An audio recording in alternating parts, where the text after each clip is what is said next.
Good morning, Little Masters, and welcome back to today's Tolkien Times. I'm the Man of the West, also from the Prancing Pony podcast. Let's get started with Week 23's Word Nerd Wednesday.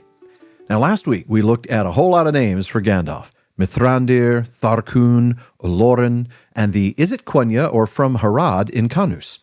But we ran out of time before we could get to the rest of the names of our worthy wandering wizard. We want Wizardy Word Nerd Wednesday repeated. Sorry. But before I get to the rest of the names, it turns out I didn't do a thorough enough job on the strange and rarely used in Canus. I ended with Christopher's observation that Tolkien landed on the idea that in the south referred to Gondor, and that Incanus was therefore an archaic Quenya name. But wait, there's more. Now, the professor explains that yes, this is indeed possible.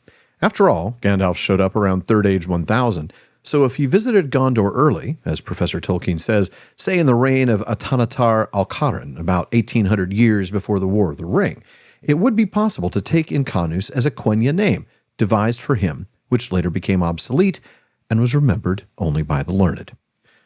Christopher then gives us his proposed etymology based on this.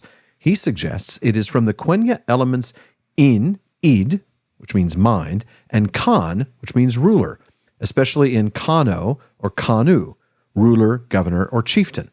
He points out that the latter element is also the second element in the names of two famous elves, Turgon and Fingon. Gon meaning coming from Khan, right? So Kano, Khan, Gon, so Fingon. Next, Christopher is a bit baffled by something in his father's note, where the professor referred to the Latin word in Canus gray-haired in such a way as to suggest that this was the actual origin of this name of Gandalf's when The Lord of the Rings was written, which if true would be very surprising. And at the end of the discussion, remember this is Christopher referring to his father here, so it's Tolkien, remarked that the coincidence in the form of the Quenya name and the Latin word must be regarded as an accident, in the same way that Sindarin Orthanc, forked height, happens to coincide with the Anglo-Saxon word orthanc, cunning device, which is the translation of the actual name in the language of the Rohirrim. Now, in other words, at least the way I read this from Christopher, it's not really an accident or coincidence. But there you have it, and it's time to move on to the other names of Gandalf. We're going to start with Greyhame, and for this I'm going to turn to Hammond and Skull's Reader's Companion, specifically the nomenclature of The Lord of the Rings. Now, Tolkien mentions a bit about translations here, so keep that in mind. That was the purpose of the nomenclature in the first place. So the entry for Greyhame there reads, Modernized Rohanese, Rohan Greyhama, Greycoat, by name in Rohan of Gandalf.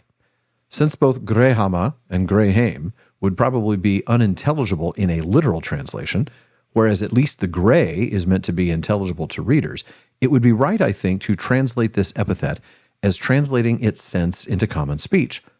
He then goes on to commend the Dutch translation as being correct, but the Swedish translation, Groahamn, as wrong, as it means gray phantom. Since we just talked about Incanus possibly being accidentally the same as the Latin for gray-haired, it strikes me as quite possible that this is a Rohirric or Old English rendering of that archaic Quenya name. Greyhame.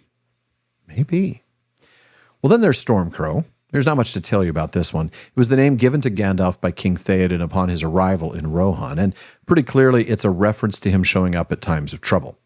Crows are, after all, carrion birds, and are seen on battlefields and places of slaughter and death, which meant historically they were often seen as harbingers of death, or at least bad news. Speaking of bad news, Lothspel is another wonderful example of Tolkien giving us Old English directly in the text. It's a direct translation of ill news from Old English with the elements loth, which means causing hate, evil, injury, and spell, which means story or message. That loth element is where we get the modern English words loath and loathe. Compare Lothspel with Gothspel, gospel, which means the exact opposite, good news, which itself is a literal translation of the Greek euangelion, which also means good news. Now, you might recognize that "you" prefix. It's the same one Tolkien used to coin the word eucatastrophe, a good catastrophe. And so we've come full circle. And then there's finally the name of Gandalf itself. It means elf of the wand. I'm sure most of you already knew that. Cane or staff, actually, are the other alternates, right? Elf of the cane, elf of the staff. Now, of course, we know Gandalf wasn't an elf, but he seemed to be immortal and he certainly used magic. So someone somewhere thought he was, and the name seems to have stuck. Of course, Tolkien actually pulled the names from the list of dwarves in the Voluspa, I know I'm not pronouncing it right, Voluspa, in the Poetic Edda, where it means cane elf. Now, later, Tolkien regretted using this source for his dwarven names.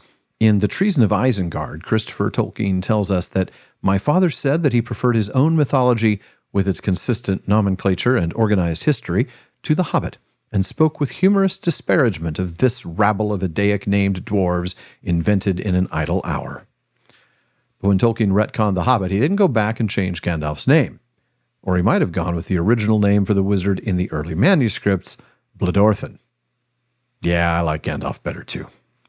Folks, that's it for today's Wizardy Word Nerd Wednesday. Come back next week as we wander the wide, wild, wonderful world of words weekly on Wednesdays. And if there is a word that you want to know more about, please let me know by emailing barliman@theprancingponypodcast.com. Please visit patreon.com/TolkienTimes to learn how you can support the show and get an ad-free feed, a monthly hangout with me, a bonus weekly episode, and a whole lot more. And join me again tomorrow on today's Tolkien Times for Third Age Thursday. Now, if you're watching this on YouTube, please like, subscribe, turn on notifications. If you're listening to this on a podcast app, please follow or subscribe. And follow @Tolkien Times on Instagram, Twitter, and TikTok. Finally, as Faramir says, go with the goodwill of all good men.